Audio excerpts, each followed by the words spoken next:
There must be a lot of people working today. What do you think? You know, I forgot about that siesta parade or whatever it's called. Yes. And people were lined up. We've got some work to do to get these people saved. They need to be in church. But I want to speak on Labor Day, taking Christ with you. You see, work was important to Jesus. And even though we can retire from our everyday job, we can never retire from Him. So turn again with me to Ephesians chapter 6, beginning with verse 5. It's in our bulletin. Ephesians chapter 6, beginning with verse 5. It says, "Slaves, obey your earthly masters with respect and fear and with sincerity of heart, just as you would obey Christ. Obey them not only to win their favor when their eye is on you, but as slaves of Christ, doing the will of God from your heart. Serve wholeheartedly, as if you were serving the Lord, not people." Now, for most Americans, tomorrow is a holiday. It's Labor Day. And in the opinion of some people, it's the most hypocritical of all our holidays, because they say that if Labor Day is a celebration of the unique rights and freedoms that we as workers enjoy, that if we're really thankful that we have jobs, that if we're really serious about labor being a blessing, then what we should do on Labor Day is go to work and tell our boss, "I'm going to work today, and I'm going to work for free, just for the joy of working." What do you think? But no, I don't think we're going to do that. Most of us are going to say, "I don't want to work on Labor Day, but I do expect to get paid for it anyway." Maybe we're not quite as dedicated to the celebration of labor as we thought. Now, I want to ask you a few questions this morning. If you're retired, think back the way it was. Do you really like your job? How many of you look forward to going to work on Monday mornings because you really miss seeing your boss? How many of you miss your fellow workers so much that you could hardly wait to get back and see how they're doing? Now, if you answered yes to any of those questions, then you're in the minority. Surveys reveal that 65% of American workers are unhappy with their jobs. And many of them go to work simply because they have no other choice. It's like that one beautiful song I like, I owe, so off to work I go. And they would probably tell you that they're unhappy with what they do because it's the same old routine, day after day. And their life seems to be a meaningless merry-go-round with no real purpose in it. Tennessee Ernie Ford, he's saying, "I wish I could sing like him. You load 16 tons, and what do you get?" Another day older and deeper in debt. Saying, "Peter, don't you call me because I can't go. I owe my soul to the company store." And someone else saying, "Up in the morning, out on the job, work like the devil for my pay. Fuss with one woman, toil for my kids, work till I'm wrinkled and gray. But that lucky old sun just rolls around heaven all day." And just like that lucky old sun, many people dream of the day when they have nothing to do but roll around heaven all day. So this morning, I want to share what I believe will help you in our work and see our work as an exciting opportunity to serve God. You see, one of our problems in life is that we divide everything into secular and sacred categories. We say that over here is the secular, the workplace, and over there is the sacred, the church and God. And we spend the best hours of every day in the secular world because we say, well, we really like to serve God, but we have to spend so much time on our secular job. So we give God a few hours on Sunday morning, and that's about it. But you see, the New Testament, it tells us that we can take God with us wherever we go, and that He can be a part of everything we do. So with that in mind, I want you to see three things this morning. I want you to see your everyday work as a service for God. Did you ever think about that? Your everyday work as a service for God. Do you realize almost everything we do affects someone else? We have food because there are farmers who plant the crop or raise the cattle. We see all the beneficiaries of their labor. You see, Jesus spent the first 30 years of His life in that little town of Nazareth, helping his earthly father out there in the carpenter shop. Why? Because he knew work was important. Because people need houses. They need yokes for their oxen. People need chairs to which to sit and tables on which to serve their food. And that reminds me of the awesome responsibility that we have.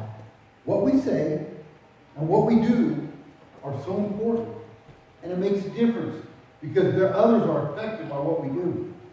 I'm convinced that that's what Paul meant when he wrote to us in Romans 12, verse 1. He says, therefore, I urge you, brothers, in view of God's mercy, to offer your bodies as living sacrifices, holy and pleasing to God, which is your spiritual service or worship.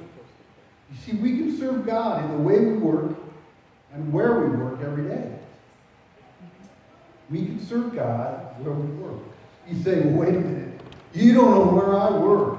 You don't know my boss. You don't know the kind of people I have to work with. You don't know the power struggles that go on. You don't know the flirtations, the cursing. You don't know the dirty stories that are passed around. All the pornography. Well, let me share you a scripture with you in Ephesians 6, which we read, beginning in verse 5. It's a passage that's very appropriate for today. But it's addressed to slaves. But the closest thing to them today are workers like you and me. So I want to substitute the word worker for slave.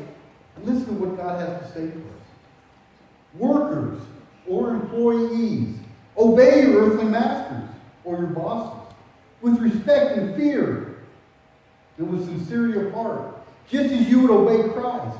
Obey them not only to win their favor when their eye is on you, but like workers of Christ, doing the will of God from your heart. Now that's interesting.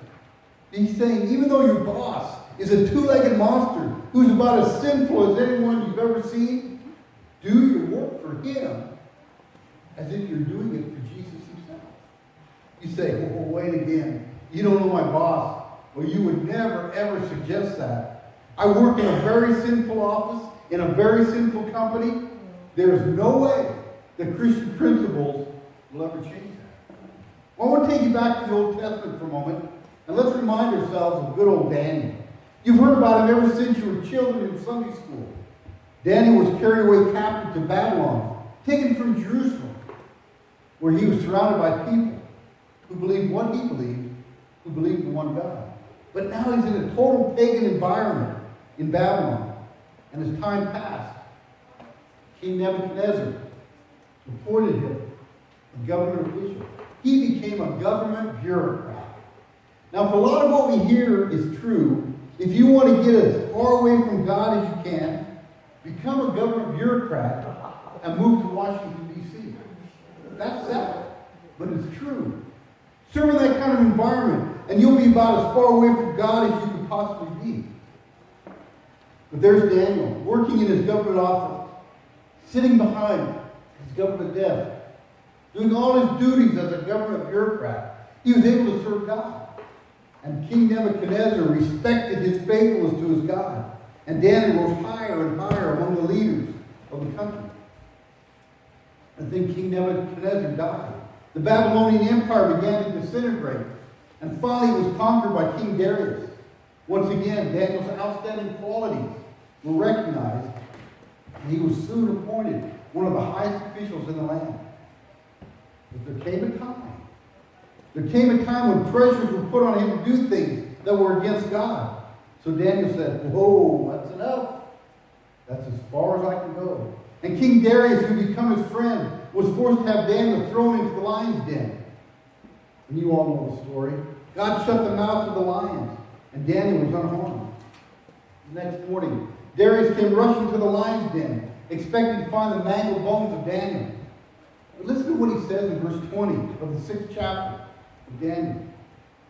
It says, when he came near the den, he called to Daniel in an angry voice, Daniel, servant of the living God, has your God, whom you serve continually, been able to rescue you from the lions? You see, isn't that interesting? Daniel worked in a pagan environment. He worked in a pagan office. He worked for a pagan king. And yet the one thing that pagan king knew about Daniel was that Daniel served God continually.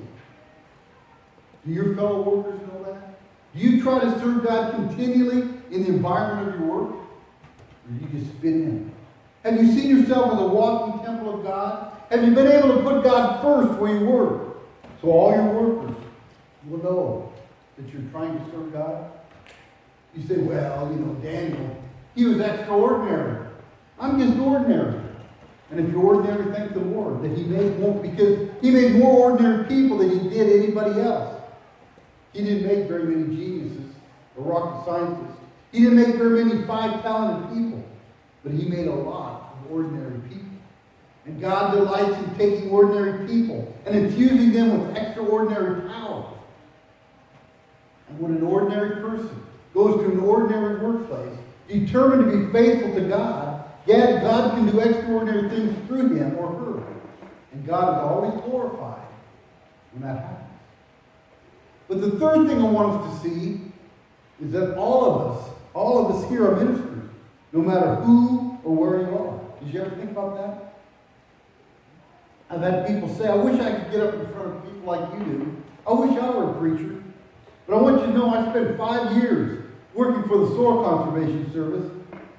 I was a government bureaucrat, I got to admit. And then for about 20 years I worked for warehouses before I became a preacher. And I know where you're coming from. I know a little bit about the language and the things that go on in the secular workplace. And I'm very thankful that God called me out of that into the ministry. But I want you to understand that I am no more a servant of God now than I was then. You see, the Bible teaches that all of us are ministers, no matter what our job descriptions are or our workplace might be. If you're a born-again Christian, you're a minister of God. Now, God may call you out of that to a mission field or to a preaching ministry. And if he does, you need to respond. But you'll be no more a servant of his then than you are right now. Your ministry is wherever you are. That's your circle of ministry. Well, you say, I'm a victim of circumstances. I have this job because I couldn't get the one I wanted. I have to make a living, so here I am, and I hate every minute of it. Think back to Daniel. He was a victim of circumstances too. Why was Daniel in Babylon? The answer is that Babylonian army took him to Babylon. But notice in Jeremiah 29:7, God says, I have carried you into exile. I have carried you from Jerusalem to Babylon. So here's Daniel in a sinful place, surrounded by sinful people. But the Bible says that that is exactly where God wanted him to be. And we've heard the old adage that one bad apple can spoil the whole barrel. So long that we think that bad always wins and good never does. But the Bible teaches that we can overcome evil with good. So if you see, if you're in a secular workplace working next to a sinner, then see that as a God-given opportunity to influence that person for him. That person who you work with every day, whose eyes you look into, whose voice you hear, who shared hopes and dreams with you, who's told you about the new car that they bought, and about their kids and the family. Doesn't it make sense that that person is the one God would like to see you leading to the Lord? You see, that's called lifestyle evangelism. When you go to work and see that place and those people as your God-given opportunity for service. So I want to give you 4 suggestions for witnessing for Christ effectively. And I'm not an expert, but try these sometime. First of all, if you're gonna witness, don't brag. Don't go to work and brag about how wonderful your life is. You have no problems. You have no financial crisis. Don't brag about how righteous you are and how much sin you've overcome and how you used to drink and carouse and be unfaithful. But now you're a model husband or wife and you don't drink anymore. Don't brag. That will only turn them off. Self-righteousness has always been repulsive. It simply won't work. So don't brag. Secondly, maybe the Bible will say that. Don't nag. Don't carry a big Bible under your arm. And every time somebody cusses, pull it out and say, look here, what it says, thou shalt not swear. And every time they brag about what a hangover they had, Don't pull it out and say, look, it says all drunkards are going to hell. Don't do that. Because all you're going to do is turn them away. You may think that you're being bold, but you're not being bold. You're simply turning them away. So don't brag, don't nag, don't lag. As a Christian, it's important for you to do your work and do it well. You need to set an example for others. To be there on time, maybe even early. To do your job and maybe a little bit of their job if they're falling behind. Help them out in any way you possibly can. You see, if you're lazy, that's a poor testimony for the Lord. So do your job, and do it well, as if you're doing it for Jesus himself. Fourthly, don't sag. Be really careful not to go back to your old way of life. Be really careful not to listen to their language and start to use it yourself. Be really careful not to see the bright lights of a far-off country and be enticed. Make sure you keep your eyes fixed on Jesus. And then you see, if you keep your eyes fixed on Jesus, if you don't use their language, if you're acting a different way to problems and difficulties that come, sooner or later they're going to come up and say to you, hey, I notice you're different. What caused you to be so calm? Your kids, they will, because inside they're hurting. Inside they're looking for answers and solutions themselves. And if you can mirror what Christ can do in a life, sooner or later, the door will swing open for you to share gently and tenderly your testimony with them. If you'll just be there every day, setting that solid, consistent Christian example. Back in the 29th chapter of Jeremiah, God gave instructions to the children of Israel as to how they should behave in a sinful environment when they were taken from Jerusalem to Babylon. He said, now here is how I want you to live as my children. Listen to these very plain and practical words, beginning in verse 5. He said, I want you to build houses. I want you to settle down. I want you to plant gardens and eat what they produce. Marry and have sons and daughters. Find wives for your sons and give your daughters in marriage, so that they too may have sons and daughters. Increase in number there. Do not decrease. Also, seek the peace and prosperity of the city to which I have carried you into exile. Pray to the Lord for it, because if it prospers, you too will prosper. You see, these are very practical instructions and very up to date, as Jeremiah passed on the thoughts of God to a people in exile. And you know, as Christians, we're all in exile now. Because this world isn't our home. We're just passing through. Jesus is building a real home for me and you. And I'm anxiously awaiting for that time that I get to see it. It'd be the first new house I ever lived in. But in the meantime, we're all here. And while I'm here, God says, settle down, build a house, plant a garden, get married and have children. Find wives for your sons. Marry off your daughters. They too will have children. Go out and work and prosper, because if the city prospers you, you too will prosper. You see, he's saying, you be God's person. Be different, and yet blend into society. Don't give in to their way of doing things. Daniel didn't. Meshach, Shadrach, and Abednego didn't. They went so far, and then they said, this is as far as we can go. There were fiery furnaces. There were lions' dens.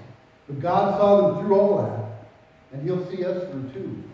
If we'll just settle down, build houses, get married, have children, go to work, and be the stable part of society until finally society realizes it needs changing. Me and you are the ones who have the message of change. We have the message of Jesus Christ. You carry it in your heart this morning. So carry it to the workplace. Someone desperately needs to hear that message. And I hope that in some way this morning, you can see your workplace as a sacred place, where you can serve the Lord, where you can witness your faith with those who don't know Jesus. It's called lifestyle evangelism. Lord, thank you for the opportunity to be here. I thank you for work. Lord, Adam and Eve worked in the garden. We're going to work in heaven when we get there. Work is so important, Lord, but As we work, Lord, help us to do it as if we're working for you. Lord, help us to do whatever we can until they want us to do something that's against your word. And then we say, that's enough. That's enough. Lord, I do pray that this weekend, Lord, people will get the rest that they need. They will continue to serve you continually. Lord, help us not to forget that this world is not our home, but we have a lot of work to do to get people saved. There's so many people out there that just need to hear about you, Lord. We're waiting for that very last person to hear about you before you come. So help us to be witnesses, Lord, to you. Continue to bless the remainder of this service, Lord, and may your name be praised. In your name we pray. Amen.